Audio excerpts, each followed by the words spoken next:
একটি আলোচনা হয়, তাই না? অনুরূপভাবে আমাদের অপরে মহান আল্লাহ তাআলা রব্বুল আলামিন রোজা যে ফরজ করেছেন, এই ফরজ করেছেন, তো এই ফরজ করার পরে আমরা যে রোজা রাখবো রমজানুল মুবারক মাসে কষ্ট করে এক মাস, এই এক মাস রোজা রাখবো, তো এই রোজা রাখতে গেলে তো অনেক কষ্ট হয়, হয় না? যেমন কাজ করতে গেলে কষ্ট হয়, রোজা রাখতে গেলেও কষ্ট হয়। কারণ সেহরির সময়ে সেহরি খাই, তারপরে সারাদিন পানি খেতে পাবো না, খাবার খেতে পাবো না, কোনো জিনিস খেতেই পাবো না, তাই না? এর নাম হচ্ছে রোজা। তো এই রোজা করতে অনেক কষ্ট হয়, কিন্তু এই যে কষ্ট এটা আমরা করব, তার জন্য মহান আল্লাহ তাআলা রব্বুল আলামিন আমাদের জন্য পারিশ্রমিক কি রেখেছেন, মজুরি কি রেখেছেন, এটা যদি আমরা জানি তাহলে রোজাটা রাখতে আমাদের আগ্রহ হবে, রাখতে ভালো লাগবে।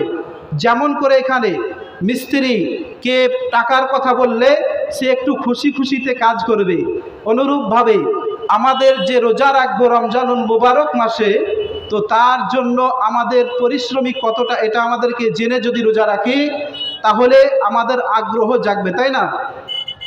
তো দেখুন, রোজা যদি রাখি তাহলে নেকি কতটা পাওয়া যাবে এটা আমাদেরকে শুনতে হবে। কালকে যদি সন্ধ্যার সময়, কালকে চাঁদ হবে, পরশুদিন হয়তো রোজা হবে। তো দেখুন, বিষয় হলো যে আমরা পরিশ্রমিকটা জানব। এই হাদিসখানা লিপিবদ্ধ আছে বুখারী শরীফের মধ্যে 1 নম্বর খণ্ড, পৃষ্ঠা নম্বর হচ্ছে 255 মধ্যে এই হাদিসখানা লিপিবদ্ধ রয়েছে। আন আবি হুরায়রা রাদিয়াল্লাহু তাআলা আনহু قال قال রাসূলুল্লাহ সাল্লাল্লাহু আলাইহি ওয়াসাল্লাম, হযরতে আবু হুরায়রা রাদিয়াল্লাহু তাআলা আনহু থেকে বর্ণিত, তিনি বর্ণনা করেন আল্লাহ রাসূল সাল্লাল্লাহু তাআলা আলাইহি ওয়াসাল্লাম ইরশাদ করেছেন, আল্লাহ রাসূল সাল্লাল্লাহু আলাইহি ওয়াসাল্লাম ইরশাদ করেছেন, মান সামা রমাদানা ঈমানাও ওয়া ইহতিসাবান গুফিরা লাহু মা তাকদ্দামা মিন জামবি। আল্লাহ রাসূল সাল্লাল্লাহু আলাইহি ওয়াসাল্লাম ইরশাদ করে বলেন, যদি কোনো ব্যক্তি রমজানুল মুবারক মাসে ঈমানি হালাতে সব পাওয়ার নিয়তে যদি কেউ এক মাস রোজা রাখে, মহান আল্লাহ তাআলা রব্বুল আলামিন তার পূর্বের সমস্ত গুনাহকে মাফ করে দেবেন। জোরে বলি সুবহানাল্লাহ। এই মাসটা আমাদের সম্মুখে কি আসছে, তাই না? তো এক মানে রোজা রাখলে তার পূর্বের সমস্ত গুনাহকে মাফ করে দিবে, তাহলে এটা একটা কত বড় আমাদের জন্য নিয়ামত। আমরা আজকে আপন আপন সবাই বুকে হাত দিয়ে বলতে পারবো যে আমরা কোনো গুনাহ করিনি? বলতে পারবো? পারবো না। কারণ মানুষই গুনাহ করবে, আল্লাহর কাছে তওবা করবে, আল্লাহ তওবার দরজা খোলা রেখেছেন, তাই না? তো গুনাহ আমরা প্রত্যেকে করে ফেলেছি, এরকম কেউ বলতে পারবে না যে আমার জীবনে গুনাহ নেই। বলতে পারবে? পারা সম্ভব নয়। যদি গুনাহ কারো না থাকে তাহলে হচ্ছে তিনারা হচ্ছেন আম্বিয়া কিরাম আলাইহিস সালামগণ।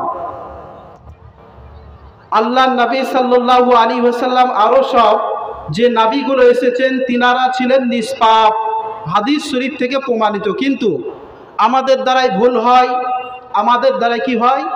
গুনাহ হয়ে যায়, তাই না? তাহলে গুনাহ মাপের একটা সুযোগ আমরা পাচ্ছি রমজানুল মুবারক মাসে।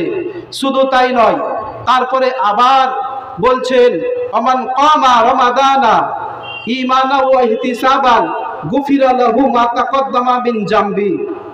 তারপরে আবার বলছেন শুধু তাই নয়, আবার হচ্ছে রমজানুল মুবারক মাসে যারা তারাবির নামাজ আদায় করবে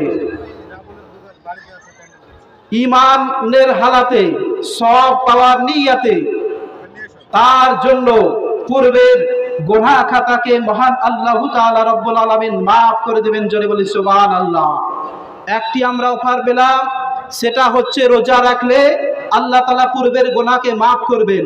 দ্বিতীয় অফার আমরা পেলাম, যারা হচ্ছে রমজানুল মুবারক মাসে কি করবে?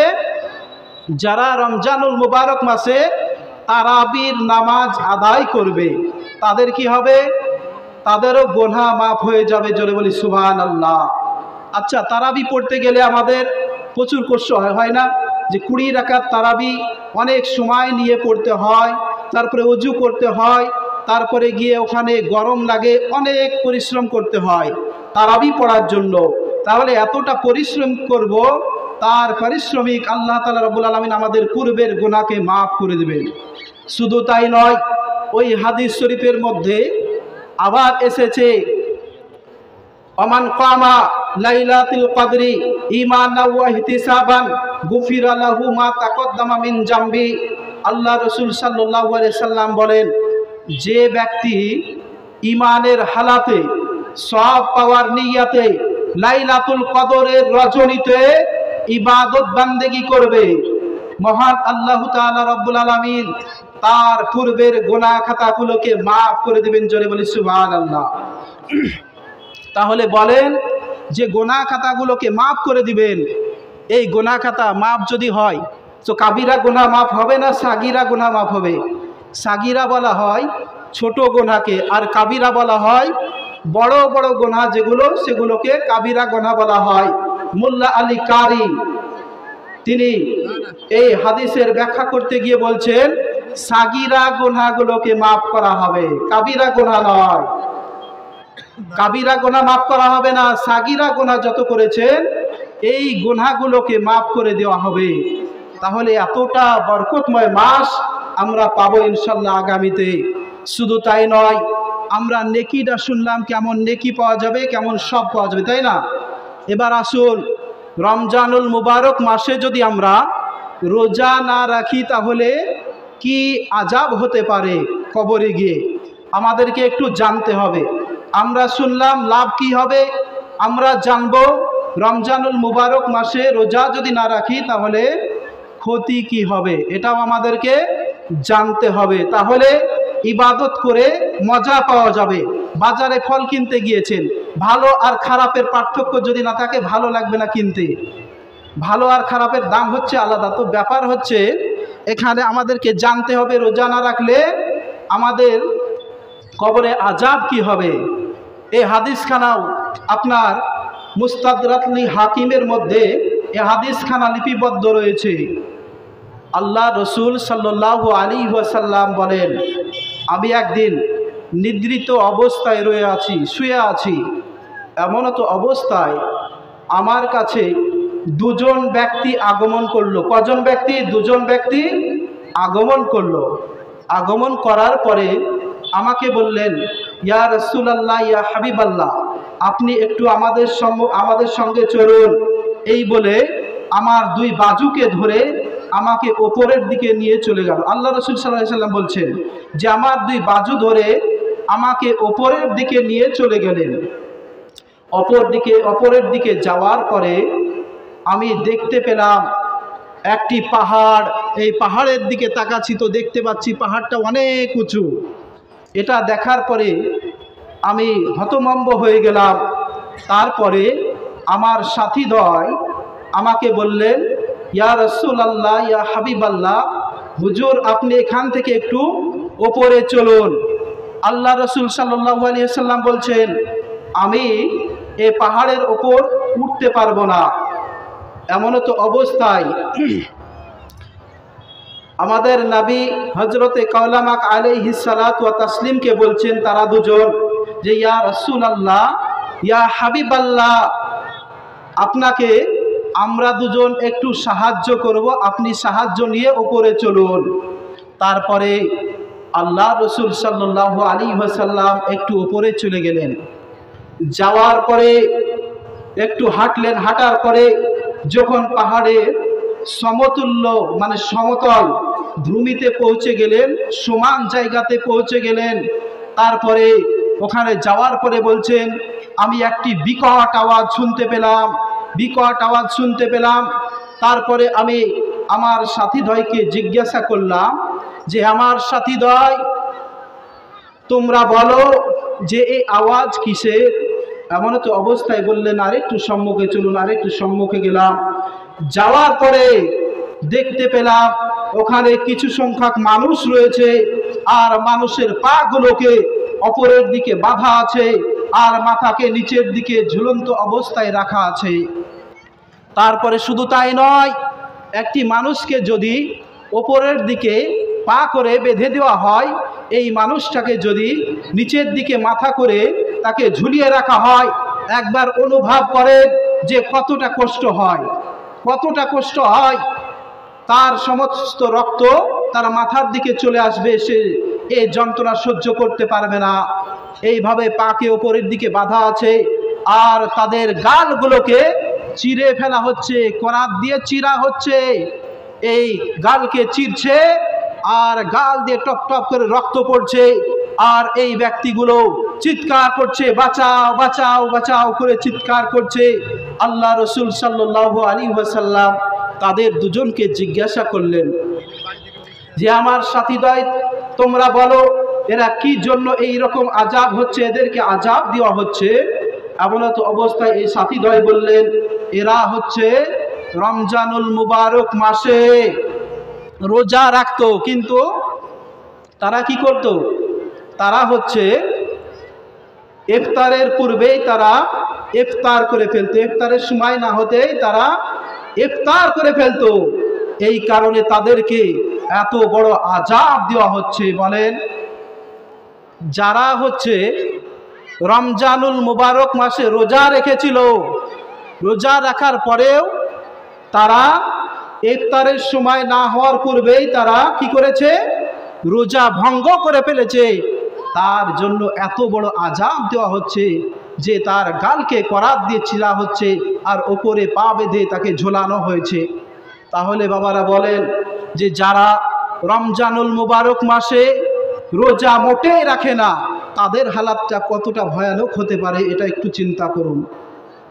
আমরা অনেকে এরকম মানুষ আছি যারা হচ্ছে আপনার বয়স হয়ে গিয়েছে, রোজা ফরজ হয়ে গিয়েছে, কিন্তু তারপরেও তারা কি করে? রোজা কিন্তু রাখে না, ছেড়ে দেয়। শুধু তাই নয়, তারা আবার মানুষের সম্মুখে মানে দিনের বেলায় রোজা করেছে অনেক মানুষ, তাদের সম্মুখেও খাওয়া দাওয়া করি। আমাদের থেকে আর নির্লজ্জ কেউ আছে যে সবার সামনে খাবো, সবাই রোজা রেখেছে? শুধু তাই নয়, এরকমও কিছু মানুষ আছে, আবার কিছু মানুষ এই রকম দেখতে পাওয়া যায় যারা হচ্ছে নিজের সন্তান বড় হয়ে গিয়েছে, বালেগ হয়ে গিয়েছে, কিন্তু বালেগ ছেলেকে রোজা রাখতে বলে না। আর যদি সেই ছেলেটা আনন্দ সহিত রোজা করতে যায়, পিতামাতা বলে যে না, তোমাকে রোজা রাখতে হবে না, রোজা রাখলে তোমার শরীরটা খারাপ হয়ে যাবে, তুমি হালকা হয়ে যাবে, শরীরটা খারাপ হয়ে যাবে। এইভাবে নিষেধ করে রোজা রাখতে, তাই না? বিরাদারে মিল্লাত ইসলামিয়া, খোদার কসম, যারা এইরকম ভাবে নিজের সন্তানকে রোজা রাখতে নিষেধ করবে, তাদেরকে কাল কিয়ামতের ময়দানে এই ছেলের উপরে রোজা ফরজ ছিল, ছেলেকে রোজা না রাখতে দেওয়ার কারণে যতটা গুনাহ হবে, এই পরিপূর্ণ গুনাহ তার পিতা মাতাকেও দেওয়া হবে। তাহলে বলেন কতটা ভয়ানক? এতটা ভয়ানক জিনিস এটা তার পিতা মাতাকেও দেওয়া হবে। তাহলে আমাদেরকে চিন্তা করতে হবে, আমাদের ছেলে মেয়েদেরকে আগ্রহের সাথে ডাকতে হবে যে বেটা তুমি রোজা রাখো, রোজা রাখো, রোজা ছাড়া যাবে না। আমরা হযরতে ইমাম হাসান হোসাইন নাম শুনেছি না? ইনারা এত কষ্ট করে রোজা রেখেছেন, একটু বললে বুঝতে পারবেন যে ইনারা কতটা কষ্ট করে রোজা রেখেছিলেন। দেখুন, হযরতে ফাতেমাতুজ জোহরা রাদিয়াল্লাহু তাআলা আনহা তিনার দুটো সন্তানকে বলছেন, বেটারা আজকে রোজা রাখতে হবে, ভোর রাত্রে সেহরি খেতে হবে, উঠে যাও সেহরি খাওয়ার জন্য। তারা দুজন উঠে গেলেন। ওঠার পরে তারা দুজন বলছেন, আম্মা জান, আমরা যে রোজা রাখবো, রোজার জন্য সেহরি কি রেখেছেন?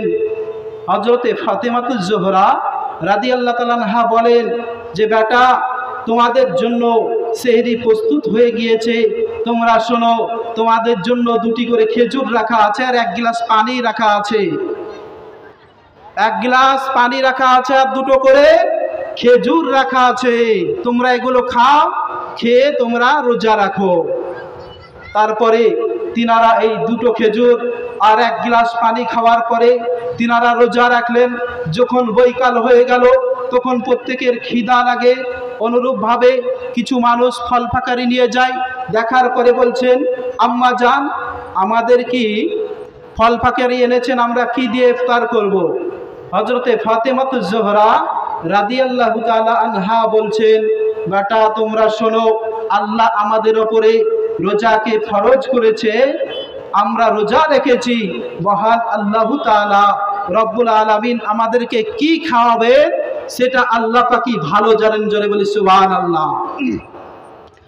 আমাদেরকে আল্লাহ তাআলা রব্বুল আলামিন কি খাওয়াবেন এটা আল্লাহ রব্বুল আলামিনই ভালো জানেন। তারপরে সন্ধ্যা যখন হয়ে গেল, ইফতার করার টাইমে দেখছেন আবার হচ্ছে দুটো খেজুর আর এক গ্লাস পানি। তারপরে তিনারা আবার ইফতার করলেন দুটো খেজুর আর এক গ্লাস পানি দিয়ে। তারপরে বলছেন, বেটারা আজকে আবার তোমরা তাড়াতাড়ি শুয়ে যাও, তাড়াতাড়ি শুয়ে যাও, কারণ আবার তোমাদেরকে সেহরি গ্রহণ করতে হবে, ভোর রাত্রে উঠতে হবে সেহরি খাওয়ার জন্য। তারপরে রাত্রিবেলা ডাকছেন যে, বেটা তোমরা রোজা রাখার জন্য উঠে পড়ো। আম্মা জান ফাতেমাকে জিজ্ঞাসা করছেন, ইয়া আমার আম্মা জান, আপনি শুনেন আজকে আমাদের সেহরির ব্যবস্থা কি হয়েছে। এইভাবে সেহরির ব্যবস্থা যখন করলেন, করার পরে ডাকছেন, তারপরে দেখছেন আবার হচ্ছে আজকে দুটো খেজুর আর এক গ্লাস পানি দিয়ে আবার তিনারা রোজা রাখলেন। জোরে বলি সুবহানাল্লাহ। এভাবে তিনারা লাগাতার 3 দিন রোজা রাখলেন। তারপরে হঠাৎ করে যখন এইভাবে প্রতিদিন বলছেন যে, আম্মা জান আমাদেরকে আর ভালো লাগে না, আমাদের কি কোনো ভালো খাবার দিয়ে ইফতার করতে পারবো না, এমন তো অবস্থায় হযরতে ফাতেমাতুজ জোহরা রাদিয়াল্লাহু তাআলা আনহা কি করলেন, জায়নামাজ বিছিয়ে আল্লাহর কাছে সেজদায় পড়ে গেলেন আর আল্লাহর কাছে কান্না করেন আর বলেন, আল্লাহ আপনার বিধান রোজা রাখা, আমি রোজা রেখেছি, কিন্তু আমরা রোজা রেখেছি, আপনি আমাদের জন্য কিছু ব্যবস্থা করে দেন। এমন তো অবস্থায় আল্লাহ তাআলা রব্বুল আলামিন তাদের জন্য জান্নাত থেকে খাবার পাঠিয়েছেন। যে বলেন সুবহানাল্লাহ। জান্নাত থেকে খাবার পাঠিয়েছিলেন। এতটা কষ্ট আমাদের আছে? আমাদের এতটা কষ্ট নেই, আল্লাহ দিয়েছে। এখন কারো খাবারের অভাব হয় না। হয়তো কেউ ভালো খায়, কেউ একটু হয়তো অত ভালো খেতে পারে না, কিন্তু খাবারের কারো অসুবিধা হয় না যতটা আমার জানা। তাহলে এতটা সুযোগ, তারপরে কেন আমরা রোজা ছাড়বো? আমরা কেন রোজা ছাড়বো? এই রোজার মাস, আল্লাহ নবী সাল্লাল্লাহু আলাইহি ওয়াসাল্লাম বলেন, এই রোজার মাসে আসমানের দরওয়াজা খুলে দেওয়া হয় আর জান্নাতের দরজাও খুলে দেওয়া হয়, আর জাহান্নামের দরজাকে বন্ধ করে দেওয়া হয়, আর শয়তান এবং জিনকে জিনজির দিয়ে বেঁধে দেওয়া হয়। জোরে বলি সুবহানাল্লাহ। এই জন্য রমজানুল মুবারক মাস যখন চলে আসে, দেখতে পাই মানুষেরা কি করে, অনেক যুবক ছেলেরা যারা হচ্ছে সারা বছরই প্রায় 11 মাস এদিক ওদিক উল্টাপাল্টা করে বেড়েছে, রমজান মাস হয়েছে, তারপরে আল্লাহর রহমতে তারা আবার এই ইসলামের পথে রোজা রাখতে আরম্ভ করেছে। তো বিরাদারে মিল্লাতে ইসলামিয়া, এই রোজা যদি রাখি অনেক ফজিলত রয়েছে। এই রোজার মাসে মৃত্যু ব্যক্তিদের কবরের আযাব পর্যন্ত বন্ধ করে রাখা হয়। জোরে বলি সুবহানাল্লাহ। আর আপনাদেরকে কিছু কথা বলতে চাই রোজা সম্পর্কে, কিছু মাসলা মাসাইল আপনাদেরকে বলতে চাই, এগুলো আমাদের জানার খুব প্রয়োজন আছে। আজকে আমি এখানে আপনাদেরকে জীবনী শোনাতে আসিনি, আমি কিছু উপদেশ দিতে এসেছি, যেন আপনাদেরকে কিছু উপদেশ দিতে পারি যে কিভাবে আমরা রোজা রাখলে কিভাবে কি করতে হবে, রোজা কি হলে ভঙ্গ হবে, কিভাবে কি হবে। রোজার 4 ধরনের 4 ক্যাটাগরির মশলা আছে, 4 ক্যাটাগরির মশলা আছে। এই 4 ক্যাটাগরির মশলা আপনাদেরকে বলবো। 1 নম্বর ক্যাটাগরি হচ্ছে, যদি রোজা অবস্থায় আমরা ওইগুলো করি তাহলে আমাদের রোজা ভঙ্গ হবে না, কিন্তু সাধারণ মানুষ বিভ্রান্তর মধ্যে পড়ে যায় যে এই ক্যাটাগরিগুলো জানা না থাকার কারণে যে এটা করেছি রোজা ভেঙে গেল না থাকলো, এগুলো আপনাদেরকে 1 নম্বরে জানাবো। 2 নম্বর হলো কিছু কাজ এমন রয়েছে যেগুলো করলে রোজা মাকরু হয়, যেগুলো করলে কি হয়, রোজা মাকরু হয়। আর আরেক ক্যাটাগরি আছে, 3 নম্বর ক্যাটাগরি হলো যেগুলো করলে রোজা কাজা মানে রোজা ভঙ্গ হয়ে যায়, পরবর্তীতে কাজা আদায় করতে হয়। 4 নম্বর ক্যাটাগরি হচ্ছে, এগুলো ধ্যান দিয়ে শুনতে হবে, 4 নম্বর ক্যাটাগরি হচ্ছে যেটা করলে রোজা ভঙ্গ হবে, কাজা আদায় করতে হবে, পাশাপাশি কাফারাও আদায় করতে হবে। এবার কাফারার বিষয়ে আমাদেরকে জানতে হবে যে কাফারা কি জিনিস। আমরা মুসলমান, আমরা অনেকে জানি না যে বিষয়টা ফার্স্টে বললাম যে কিছু কাজ আছে যেগুলো করলে রোজা ভঙ্গ হয় না। এগুলো কয়েকটা আপনাদের সম্মুখে বলি, শুনুন, ধ্যান দিয়ে শুনবেন। 1 নম্বর হলো যদি শরীরে তেল লাগায় তাহলে রোজা ভঙ্গ হবে না। 2 নম্বর হলো যদি রোজার মাসে রোজা থাকা অবস্থায় দিনের বেলায় ভুলবশত পানাহার করে ফেলি, খেয়ে ফেলি, রোজা ভঙ্গ হবে না। আবার যদি দিনের বেলায় আমরা আতর মাখি রোজা অবস্থায় তাহলে রোজা ভঙ্গ হবে না। 4 নম্বর হলো যদি আমরা রোজা অবস্থায় চোখে সুরমা লাগাই তাহলে রোজা ভঙ্গ হবে না। এইভাবে অনেক ক্যাটাগরি আছে যেগুলো যদি আমরা রোজা অবস্থায় বিনা ইচ্ছায় যদি আমাদের বমি চলে আসে তাহলে রোজা ভঙ্গ হবে না। এইভাবে আপনার অনেক ক্যাটাগরি আছে, যেমন আমরা যদি রমজানুল মুবারক মাসে মুখে থুতু আসে, এই থুতুকে যদি গিলে ফেলি তাহলে রোজা ভঙ্গ হবে না। তারপরে যদি রমজানুল মুবারকে দিনের বেলায় আমাদের মুখে রক্ত বাহির হয় আর সেই রক্তটা থুতুর চেয়ে যদি কম হয় তাহলে রোজা ভঙ্গ হবে না। এরকমভাবে অনেক কিছু যেগুলো রয়েছে, যেমন মেশক করা মানে দাঁতন যেটা করি, এই দাঁতন করা হচ্ছে কি বলেন তো, সুন্নত। এই দাঁতন যদি কেউ বিকালে বাদ দিয়ে যদি সকাল বেলাতে কেউ মেশক করে তাও রোজা ভঙ্গ হবে না। এই মেশক করলে রোজা ভঙ্গ হবে না, কারণ মেশক করা নবীর সুন্নত। যদি সেই দাঁতনটা মেশকটা যদি নিমের হয়, হালকা তিতো লাগে, তবুও রোজা ভঙ্গ হবে না। জোরে বলি সুবহানাল্লাহ। এগুলো আমরা জানতে পারলাম, এগুলো শিক্ষণীয় বিষয়। অনেকে পথভ্রষ্টের মধ্যে পড়ে থাকি যে এতে রোজা ভেঙে গেল না, কি হলো। তারপর আরেকটি কথা বলতে চাই, যদি রমজানুল মুবারক মাসে দিনের বেলায় আপনি ঘুমিয়ে আছেন, এমন তো অবস্থায় ঘুমের ঘরে আপনার স্বপ্নদোষ হয়ে গেল, তাহলে আপনার রোজা ভঙ্গ হবে না। এইভাবে অনেক আছে, পারস্পরিক বলতে লাগলে অনেক হয়ে যাবে। এটা কয় নম্বর? 1 নম্বর ক্যাটাগরির মশলা হলো। 2 নম্বর ক্যাটাগরি বলেছিলাম মাকরুয়ে তাহরিমি। কি বলেছিলাম? মাকরু হবে বলেছিলাম। তো মাকরু হবে, এটার কয়েকটি কথা আপনাদেরকে বলতে চাই। এটা হলো যেমন রমজানুল মুবারক মাসে দিনের বেলায় রোজা অবস্থায় যদি কেউ গোল করে তাহলে মাকরুয়ে তাহরিমি হবে, মাকরুয়ে তাহরিমি হবে। আর যদি গোল পেটের ভিতর চলে যায় তাহলে রোজা ভঙ্গ হয়ে যাবে। আবার যদি কেউ রমজানুল মুবারক মাসে দিনের বেলায় টুথপেস্ট ব্যবহার করে, যেটাকে আমরা কি বলি, কলগেট বলি, এই কলগেট যদি কেউ কলগেট দিয়ে ব্রাশ করে তাহলে রোজা ভঙ্গ হবে না, কিন্তু রোজা মাকরু হবে। অনুরূপভাবে আরও কিছু অনেক কিছু আছে, যেমন আপনার ধূপের ধোঁয়া, আগরবাতি জ্বালিয়েছেন, এই আগরবাতির ধোঁয়া যদি অনিচ্ছাকৃত মানে আপনার সম্মুখে কেউ জ্বালিয়েছে, আপনি চলে গেছেন, আপনার গলার ভিতরে চলে গেল, তাহলে রোজা ভঙ্গ হবে না। আপনি এমন একটা ভিড়ের জায়গায় আছেন যেখানে হচ্ছে কিছু মানুষ বিড়ি খাচ্ছে, বিড়ি সিগারেট খাচ্ছে, সে ধোঁয়া তো ছাড়বে, ধোঁয়া ছেড়ে দিয়েছে, আপনার একটু গলার ভিতরে গিয়ে পেটে চলে গেছে, রোজা ভঙ্গ হবে না। অনুরূপভাবে এই মাকরুহে তাহরিমে কিছু মশলা আছে।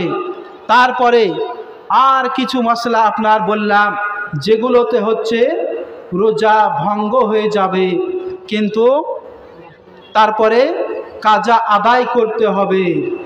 এই মশলা কয়েকটা বলি, শুনুন। বিষয় হলো যে যদি কোনো ব্যক্তি তার স্বপ্নদোষ হয়ে গিয়েছে, তারপরে সে মনে করেছে যে আমার রোজা মনে হয় ভেঙে গিয়েছে, তারপরে সে কি করলো, এই রোজা ভেঙে গিয়েছে বলে সে ব্যক্তি খাবার খেয়ে ফেললো। যদি খাবার খেয়ে ফেলে তাহলে তার রোজাটা কি হলো, ভঙ্গ হয়ে গেল। তারপরে এইভাবে ভঙ্গ হয়ে গেল, তার জন্য তার কাজা আদায় করা হচ্ছে ওয়াজিব, কাজা আদায় করতে হবে। কি হলো, কাজা আদায় করতে হবে। তারপরে আরেক ক্যাটাগরি আছে আপনার, যেমন যে বিষয়গুলোর ওপরে কাফফারা ওয়াজিব হয়, কাফফারা আদায় করতে হয়।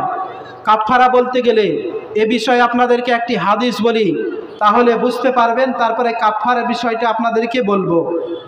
যেমন আপনার যদি কেউ রমজানুল মুবারক মাসে দিনের বেলায় আপনার স্ত্রী সহবাস করে ফেলেছে, তাহলে তার ওপরে রোজাটা ভঙ্গ হয়ে যাবে, কাফফারা ওয়াজিব হয়ে যাবে। একবার আল্লাহ রসুল সাল্লাল্লাহু আলাইহি ওয়াসাল্লাম সাহাবাদেরকে নিয়ে বসে আছেন, এমন তো অবস্থায় একজন ব্যক্তি আল্লাহ রসুল সাল্লাল্লাহু তাআলা আলাইহি ওয়াসাল্লামের কাছে আসলেন। আসার পরে বলেন, হাল্লাকতু ইয়া রাসূলুল্লাহ, ইয়া রাসূলুল্লাহ, ইয়া হাবিবাল্লাহ, আমি ধ্বংস হয়ে গিয়েছি, ইয়া রাসূলুল্লাহ, আমি ধ্বংস হয়ে গিয়েছি। এই কথাটি বললেন।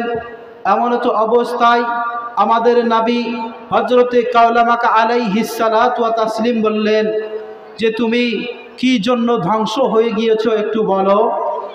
সেই সময় ওই ব্যক্তি বললেন, ইয়া রাসূলুল্লাহ, ইয়া হাবিবাল্লাহ, নবী গো, আমি রমজানুল মুবারক মাসে দিনের বেলাতে আমার স্ত্রীর সঙ্গে সহবাস করে ফেলেছি।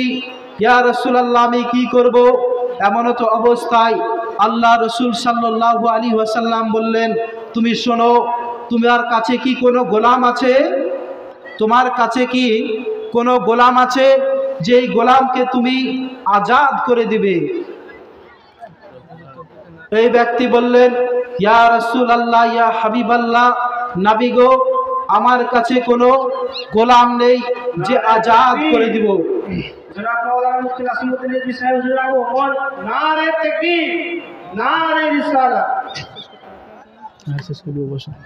তারপরে আপনার জিজ্ঞাসা করলেন, তোমার কাছে যদি কোনো গোলাম থাকে তাহলে এই গোলামকে আজাদ করে দাও। তিনি বললেন, ইয়া রাসূলুল্লাহ, ইয়া হাবিবাল্লাহ, আমার কাছে কোনো গোলাম নেই, আমি কোনো গোলাম আজাদ করতে পারবো না। তারপরে আল্লাহ রসুল সাল্লাল্লাহু আলাইহি সাল্লাম জিজ্ঞাসা করলেন যে তোমার কাছে কি কোনো, তুমি কি লাগাতার ভাবে 60টি রোজা রাখতে পারবে? সেই ব্যক্তি বললেন, ইয়া রাসূলুল্লাহ, ইয়া হাবিবাল্লাহ, আমার শরীর দুর্বল, আমি লাগাতার ভাবে 60টি রোজা রাখতে পারবো না। তারপরে আবার জিজ্ঞাসা করলেন, তাহলে তোমার কাছে কি এরকম কোনো সম্পদ আছে যে 60টি মিসকিনকে দুবেলা পেট ভরে খাবার খাওয়াতে পারবে? এমন তো অবস্থায় বললেন, ইয়া রাসূলুল্লাহ, ইয়া হাবিবাল্লাহ, আমার কাছে এরকম টাকা পয়সা নেই যে 60টি মিসকিনকে আমি খাওয়াতে পারবো। তারপরে আল্লাহ রসুল সাল্লাল্লাহু আলাইহি ওয়াসাল্লাম কিছুক্ষণ চুপ হয়ে গেলেন, চুপ করে বসে থাকলেন। তারপরে আল্লাহ রসুল সাল্লাল্লাহু আলাইহি ওয়াসাল্লামের কাছে একজন ব্যক্তি এক টুকরি খেজুর নিয়ে উপস্থিত হয়ে গেলেন।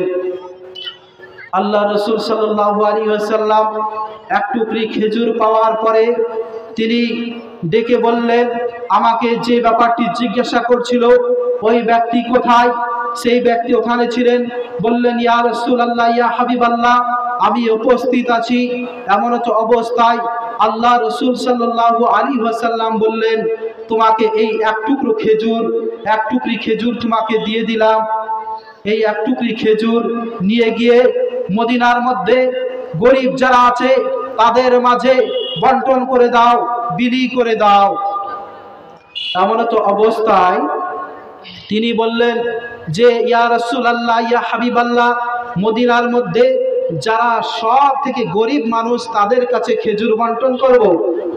আমাদের নবী বললেন, হ্যাঁ, সব থেকে যারা গরিব তাদের কাছে খেজুর বন্টন করো। এমন তো অবস্থায় তিনি বললেন, ইয়া রাসূলুল্লাহ, ইয়া হাবিবাল্লাহ, এই মদিনার বুকে আমার থেকে আর গরিব কেউ নেই। সেই সময় আমাদের নবী হযরতে কাউলামা আলাইহিস সালাতু ওয়া তাসলিম বললেন, আমার সাহাবী, তুমি শোনো, তুমি এই খেজুরগুলো নিয়ে গিয়ে তোমার সন্তানাদিকে, তোমার স্ত্রীকে এবং তুমি নিজে খেয়ে নাও, তোমার জন্য কাফারা আদায় হয়ে যাবে। জোরে বলি সুবহানাল্লাহ। এখান থেকে একটি জিনিস পরিষ্কার হয়ে গেল, কাফারা হচ্ছে 3 পর্যায়ের। 1 নম্বর হচ্ছে আপনার কাফারা গোলাম আজাদ করা। যদি গোলাম, মানে আরবে তখন গোলাম ছিল, তো এই গোলাম এখন নেই, তাহলে লাগাতার 60টি করে রোজা রাখতে হবে। 60টি লাগাতার রোজা রাখতে হবে। এই 60টি রোজার মধ্যে যদি কেউ একটি রোজা ছেড়ে দেয়, আবার গোড়া থেকে গণনা শুরু হবে, আবার 60টি রাখতে হবে। যদি এটা না পারে, তাহলে এই 60টি মিসকিনকে দুবেলা পেট ভরে খাবার খাওয়াতে হবে। তাহলে বোঝা গেল, যদি রমজানুল মুবারক মাসে দিনের বেলায় কেউ এই রকম কাজ করে, তাহলে তার জন্য কাফারা স্বরূপ কঠিন ব্যবস্থা আছে। কিন্তু আল্লাহ রসুল সাল্লাল্লাহু আলাইহি সাল্লাম তাকে এক টুকরি খেজুর দিয়ে বললেন, আর কাফারাটা আদায় হয়ে গেল। জোরে বলি সুবহানাল্লাহ। আর একটি বিষয় একটু করে আপনাদেরকে বলতে চাই। বিষয়টা হচ্ছে, এই যে রমজানুল মুবারক মাস আসলেই আমাদের মাঝে একটা ফাটল সৃষ্টি করে, সেটা কি? তারাবির নামাজ। অনেকে বলে 20 রাকাত, কেউ বলে 8 রাকাত, কেউ বলছে 4 রাকাত, অনেক রকম মতভেদ দেখা দেয়। তো এই মতভেদ যে আসে, মতভেদ যদি আমাদের সম্মুখে চলে আসবে, এটা আল্লাহ রসুল সাল্লাল্লাহু আলাইহি সাল্লাম জানতেন। তার জন্য আমাদেরকে 2টো নিয়ম বলেছেন। 1 নম্বর নিয়ম হচ্ছে আলাইকুম বিসুন্নতি। 1 নম্বর হচ্ছে আল্লাহ রসুল সাল্লাল্লাহু আলাইহি সাল্লাম বলেছেন, আমার সুন্নতকে আঁকড়িয়ে ধরো। জোরে বলি সুবহানাল্লাহ। নবী পাক সাল্লাল্লাহু আলাইহি সাল্লামের সুন্নতকে আঁকড়ে ধরে থাকতে বলেছেন।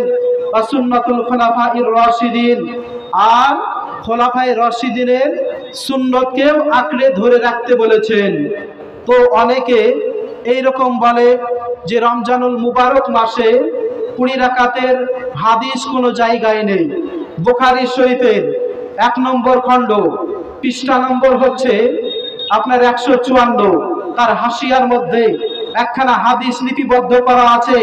আন ইবনে আব্বাসিন রাদিয়াল্লাহু তাআলা আনহুমা, হযরত ইবনে আব্বাস রাদিয়াল্লাহু তাআলা আনহু থেকে বর্ণিত, তিনি বলেন, আন্না রাসূলুল্লাহ সাল্লাল্লাহু আলাইহি সাল্লাম কানা ইউসাল্লি ফি রমাদানা 20 রাকাতান ওয়াল বিত্র।